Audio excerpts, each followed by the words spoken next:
be sure to follow me on Instagram. There you can hang out with me and talk to me directly. Okay, so we are getting back into DCeased, and here's the thing. We actually missed one of the tie-in stories. There's actually, you have the main DCeased title itself, which is 6 issues, and then you have A Good Day to Die. And initially, I didn't really plan on covering A Good Day to Die, mostly because I didn't read it. And then I sat down and read it, and I was like, this is amazing. We need to cover this.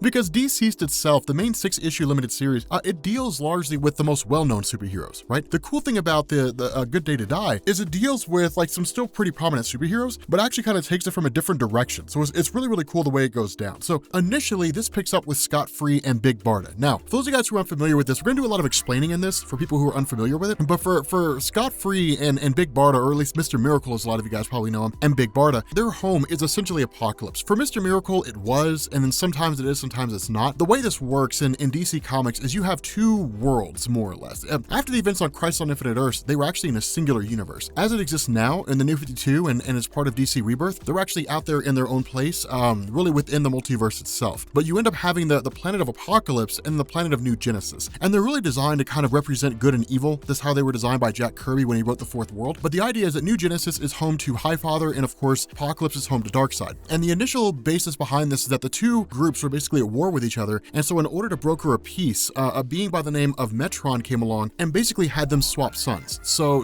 essentially, the son of Highfather went to Apocalypse, and the son of Apocalypse went to New Genesis. And so as a result, it was a way to basically keep the peace so that neither would destroy the other's world, and by virtue of that, kill their own sons. With Scott Free, with him going over to Apocalypse, he basically just lived like this really crappy life where he was in a cell all the time. Eventually, he learned how to pick the lock, and because the locks for Apocalypse were so difficult to pick, ultimately it meant that he basically became like the best lock picker ever. But nonetheless, Big Barda was part of the Furies, and the Fury was basically like an all-female team with some occasional guys in there that served as basically like agents of Apocalypse and were trained by Granny Goodness. It's a pretty cool idea, but essentially these 2 folks are basically like, okay, like Darkseid's dead, Apocalypse has been destroyed, now we gotta leave. Now there is no reference here to New Genesis. There's no reference to it. We can assume it exists. I mean, the 2 kind of exist in opposite poles to one another, but there's no reference to it, so we can just kind of, roll with that. But what it does is it switches over to Michael Holt, also known as Mr. Terrific. Now, again, Mr. Terrific is one of the smartest people in the world. I think he's probably in the top 3, but Mr. Terrific has basically been conducting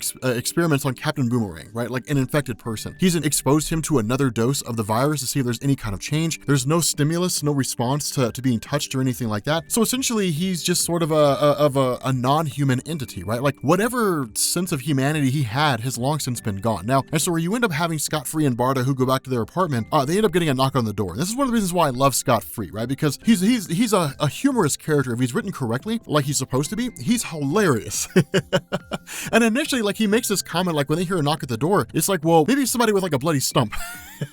I have no earthly clue. Of course, once they answer it, it turns out to be Mr. Terrific. But it's one of these things where he's essentially been analyzing the whole situation. Now, of course, this is a role that would normally be reserved for Batman. But as we know, Bruce Wayne's basically dead. He's out of the picture now. And so because of this, Michael Holt's been trying to deduce and trying to figure out what's going on. And ultimately, his initial idea was if the virus originated from Apocalypse, then we can travel there and we can basically try to find a cure. No guarantees there, but now it's basically out the window because Apocalypse has been completely destroyed. And so following that, the response is, well, then we only have one other real choice that we can use. We can basically try to invoke like the powers of magic. And so what it does is it transitions over to Cord Industries with Booster Gold and with Ted Cord himself, the Blue Beetle. Now, again, this is kind of a cool thing, but this is something else that's sort of interesting here, is because of the nature of the situation and the nature of the story. Normally, we would expect Tom Taylor to write Booster Gold, not so much in a goofball way. I mean, he really is kind of a goofy character, but we would expect him to be written in a way where he's more of like, not really the comic relief, but something close to it. In this, he's not written that way. Now, the cool thing about that, and this is one of the reasons why so many fans love Booster Gold, is because depending on who's writing the story, he can be a very dynamic character. If it's a writer that doesn't really care anything about him, he's done in a throwaway fashion, right? It's just kind of like, here's the guy who's a goofball, he's a buffoon, and you throw him away that way. But if he's written effectively, he can be one of the more dynamic characters in the entirety of DC, right? Because he's the guy that everybody knows is basically a dude from the future who went to the past and essentially faked being a hero from the future in order to try to be a hero in the present day because he was a loser in the future, he's always got a kind of a chip on his shoulder. But in this instance, it's one of these pretty hardcore situations because with everything sort of popping off the way that it is, the response is like, we basically need you guys. Like we need you, Booster Gold, in order to help us, you know, achieve this particular goal. But before we do this, we're going to see if we can't find a way to cure it with magic. And so, of course, what they end up doing is traveling to England, and we pick up with John Constantine. Now, the funny thing about this is that magic in DC is sort of intriguing, right? For those of you guys who are reading DC Rebirth right now, or I guess really it's DC Universe now, there was a big reference to how magic works, right? Especially in Doomsday Clock. That initially magic was just a thing that existed in DC, and it kind of had some ties to a bit of reality warping, and then it was also sort of tried and true witchcraft and wizardry. What Dr. Manhattan revealed by virtue of Doomsday Clock is that all people who are doing when they manipulate magic is they're essentially manipulating reality, but on a much smaller scale, and they're doing it with what are essentially the leftovers of the various properties of the universe that are out there. But the fact remains here that it's kind of being treated in this situation, or at least being viewed by Mr. Terrific, as kind of a catch-all, right? Like if we have people who can use magic, we can just sort of wish it all away and everything will be okay, and then everything will be fine, that'll be it. You know, of course, picking up with Constantine, we learn that's not the case. And the reason why is because of this guy fleeing for his life. If magic could easily be used or could be channeled in a way to where it could essentially solve all the problems, well then all it would take is like Dr. Fate and Zatanna and a handful of other people, probably Etrigan, to come along with Constantine and then go from city to city, snapping their fingers, and everything will be okay, or one great big huge giant spell that they create in order to cure the world, and everything would be done in like one issue. But with Constantine fleeing for his life like this, and then ultimately having to incinerate his best friend Chaz, who's been converted, it really kind of shows us that like there's no real hope here. And that's what Constantine tells Mr. Terrific, right? When Terrific shows up and says, hey look, like essentially like we need magic in order to basically cure this, the response of Constantine is like, well, what do you think I can do? Just snap my fingers and everything is fixed? Buddy, if I could have done that, I would have done it a long time ago. It doesn't work that way. Like magic doesn't work that way, and even if it did, these folks can't be saved in that fashion. They're not human anymore. The only thing you can really do is kill them. And so as a result of this, because magic is not an option, they move on to plan C, and that involves Booster Gold basically going back in time, manipulating the time stream in order to keep the initial infection from breaking out. And so where everybody essentially shows up here, and then all hell breaks loose as soon as they arrive, right? You got like Big Barda and Scott Free who basically fall, they end up dying, or at least being consumed by these zombies. Once Ted Cord and once Mr. Terrific and Booster Gold get inside this room, they're immediately met by Waverider. Now Waverider is an old school character. Well, not super old school, but he's relatively old school. He appeared back in 1991 with a story called Armageddon 2001. And the idea behind this story, as it was written by Archie Goodwin, is it was basically designed to kind of show like possible futures, right? It was the first real instance of DC basically portraying the possibility of time travel, and even sort of invoking to a degree the aspect of hypertime, which would later be sort of evolved even more by Mark Waid and Grant Morrison, but sort of showing like possible futures for the various characters that were out there. Now, it was a 2-issue miniseries with a whole bunch of tie-ins to it, but Waverider was basically a guy who came from a future where some hero in the modern day would basically go forward and end up killing all the superheroes, and his goal was to prevent that. And so after learning how to, or really being endowed with the ability to manipulate the time stream, this led to him becoming the character of Waverider, and then becoming one of the Linear Men. And the Linear Men are basically like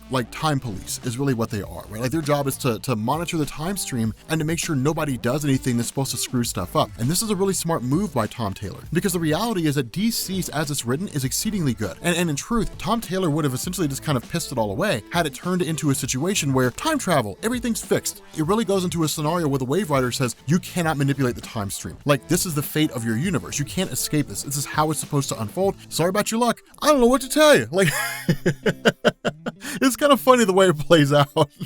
It's kind of messed up the way it plays out. But initially, Constantine didn't want to have anything to do with this, right? He's like, you guys go off and do your own thing. I'm going to go teleport to some place. I'm going to find a bar, and I'm just going to get drunk until everything around us comes crashing down. And so as a result of this, you know, there really doesn't really seem to be an alternative or an ability to stop Waverider, right? I mean, you're talking about a guy who can manipulate quantum energy. He can incinerate Ted Cord and Booster Gold like that, right? In the blink of an eye. And his job here even is to basically arrest Booster Gold and to take him back to the future. And so because of this, John Constantine sitting in this bar basically sort of recants and says, okay, fine, gotta go be a hero, right? I mean, his conscience gets the better of him. And so as a result of that, he shows up, he headbutts Waverider, and then basically says, I'll hold him off, only for the entire group to be met with the arrival of Big Barda, who literally rips Mr. Terrific in half, which is kind of insane to see. And so all you really have left is Booster Gold, Blue Beetle. Then you got Constantine holding off Waverider as best he can. But because of the fact that Michael Holt's been killed, and because of the fact that in the next part of this video that we're going to talk about here in a second, that an event's taken place, and we'll cover that, you know, once we get to it, that basically the future where Booster Gold comes from doesn't exist anymore. Humanity as it exists in its timeline is gone. And so because of that, it's kind of cool to see that like linear time is maintained, meaning that whatever happens in the present day affects the future. It's an absolute outcome. Essentially, Booster Gold ceases to be. He basically fades from existence. And so as a result of that, there's no real means to travel back in time and to fix everything. And then of course, in response to that, Constantine bonds himself to Waverider and basically says, where you go, I go. There's no way for you to escape from me. But the problem with that is that basically Waverider's out of the picture now.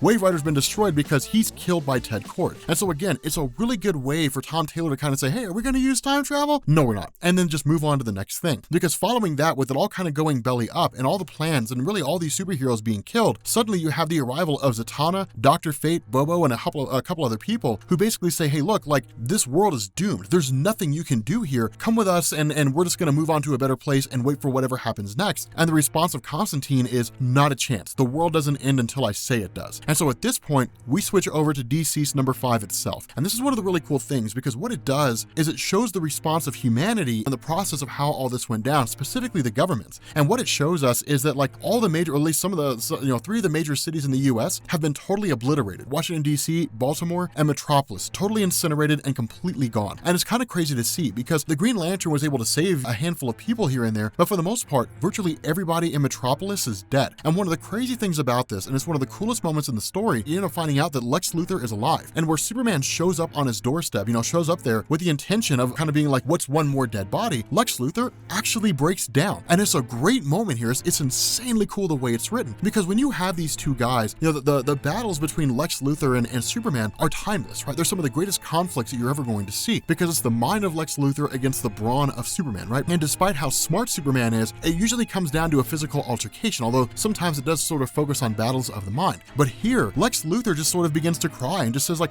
look what happened to our city. And that's the most important, the most important takeaway here is that more important than any one of these two guys is their allegiance, how much they value the city of Metropolis because it's their home. And so it's a beautiful moment here because they have common ground. Our entire city has been totally obliterated. All we really have left is each other. And so what Tom Taylor does is give us a kind of timeline and say over the course of the next few days and then the next few weeks, various efforts are undertaken in order to sort of try to save what's left of humanity, right? Like all these various servers are destroyed by the Flash all around the world. So the internet is taken down as best as it can be. You end up having like mass satellites that are out there that are broadcasting, TV shows or radio signals or whatever it is. Those are taken out by Wonder Woman. All these things are basically implemented by the superheroes in order to take down modern technology. Not only that, what they also need is a refuge, right? Because if Earth is almost completely overrun, then what's left of humanity that has not been infected needs a place to stay. Otherwise, it's only a matter of time before they're completely destroyed. And so what it does is it leads to Wonder Woman traveling to Paradise Island and basically saying like, we need to house people here. And for the most part, this is a big no-no, right? Paradise Island is cut off from everything. Like it's one of these things where sort of like no one comes here. People aren't allowed to be here. We don't let men onto our island. It's just something you don't do. It's something that you just don't see. And it's kind of a cool thing because in response to this, Wonder Woman's statement is basically, I'm a protector of Earth. I'm here to protect the world. And if humanity has fallen this fast and there's superheroes around there and superheroes have fallen, how long do you really think it'll be before people show up here? And so in order to basically keep this place protected as best we can, one, we need to have individuals out there who are innocents, who did nothing wrong and are just caught up in the whole circumstance. We need to be able to house them here because it's the right thing to do. And two, we need to take what's left of the superhero community and provide some measure of protection, right? Because where the Amazons are powerful, at the end of the day, if you're talking about a vast amount of infected who somehow find their way there, you're talking about just like a battle of attrition. And so as a result of that, you end up having Green Lantern, Superman, and Wonder Woman who essentially lift the island up a little bit higher, and then you go to Gotham and you get one of the coolest moments in the whole story, right? Because what you end up learning is that over the course of a week, an entire jungle grew throughout the entire city of Gotham. And of course, that's when you end up learning that it's Poison Ivy that made that happen. Now, of course, Killer Croc tries to attack, Batman and Green Arrow and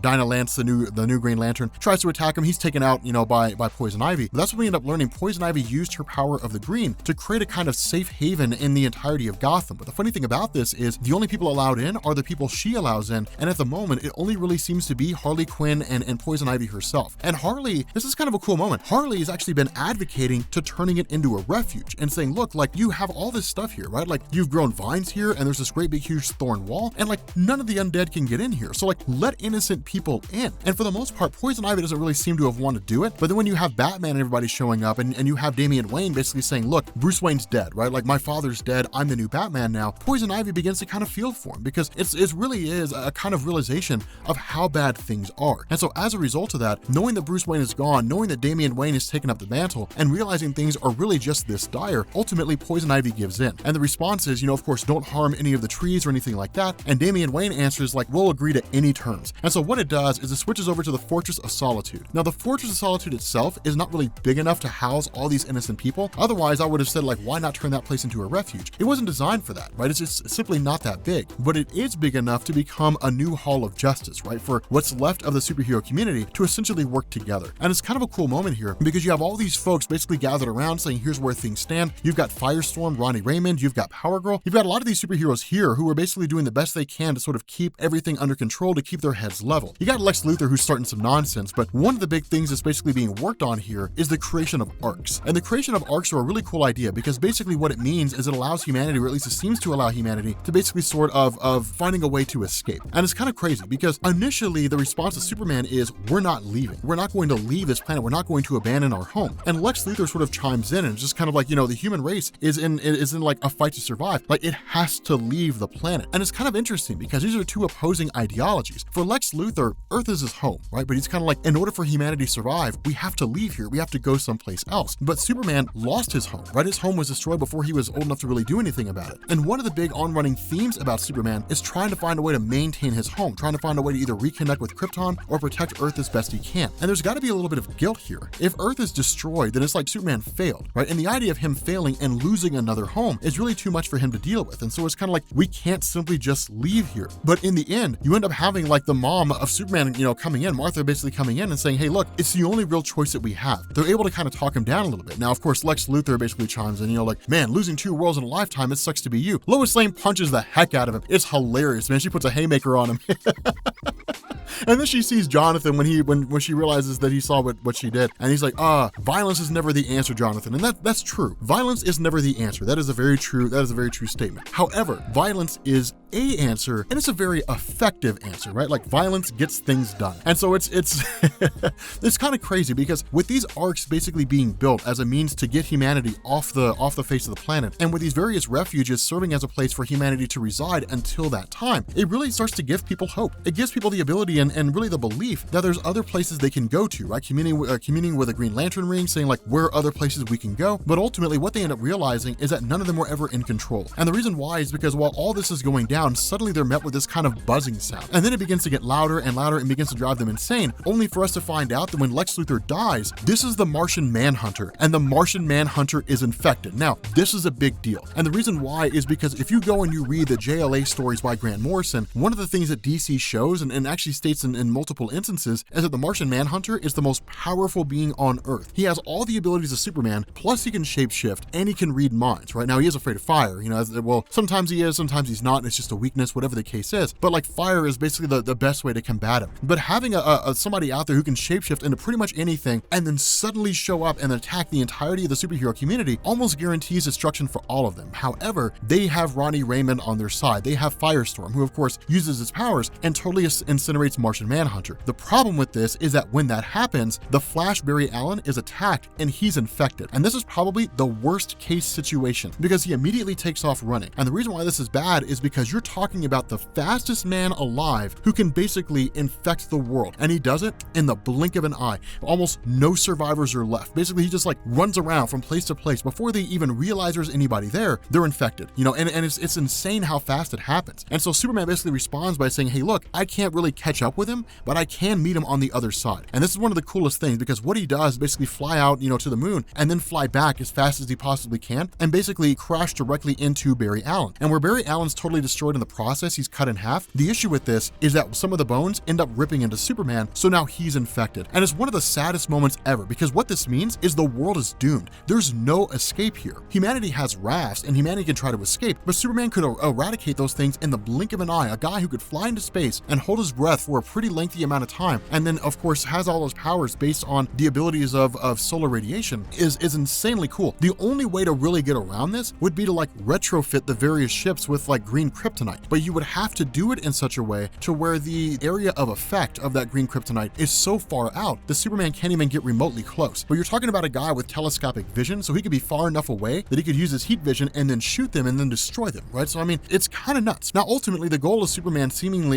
as an infected person person would be to spread the infection, not necessarily just kill people. And so if Tom Taylor stays true to what he's been doing so far, then retrofitting the ships with green kryptonite is the only real hope they have. But at the moment, they don't really seem to have any, because as they sort of look around, Superman starts meeting with everybody. He knows his fate is sealed, and everybody else does too. Lois really says her goodbyes, and she's like, thank you for choosing me. And it's such an incredibly touching moment. Thank you for choosing me. Thank you for making this place your home. Thank you for loving me. And it's kind of crushing, because in turn, he speaks to John and says, like, you're the one running the show now. You're the man of the house now. Like, you have to make sure everybody stays safe. The fate of humanity rests on your shoulders. And it seems like it'd be a huge amount of pressure to bestow on a child, and it is, but it's also the reality of the situation. That's really what's going on here, is that it really all does come down to Jonathan. But that's why I love DCeased so much, is because this is things just getting insanely dire. Things are getting really, really bad, because what's basically happened here is that now that Martian Manhunter is gone, the most powerful superhuman in the world is infected. And that's literally what's said here, is that with the infection of Superman, hope was gone, along with the entirety of their world, that there's no real saving anybody anymore. But with that being said, guys, we're going to bring this video to an end. If you are new here to Comments Explained, make sure you guys hit the sub button to become part of the Rob Corps. If you guys enjoyed this video, make sure you drop a like,